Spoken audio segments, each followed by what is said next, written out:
দেওয়ার ফলে রাখার ফলে কি হচ্ছে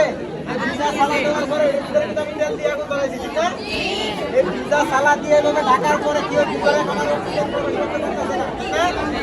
মসজিদের প্রবেশ না করে বলে এই আপনারা অনেক লোক একসাথে যদি শ্বাস নেন তাহলে আমার কথা শোনা যাবে না, সবাই শ্বাস বন্ধ করে রাখেন। কথা তো করে রাখলাম, কথা তো টোটালি বন্ধ, শ্বাস নেওয়া বন্ধ, ঠিক আছে? তাহলে আমার কথা কেউ শুনবেন না, ঠিক আছে?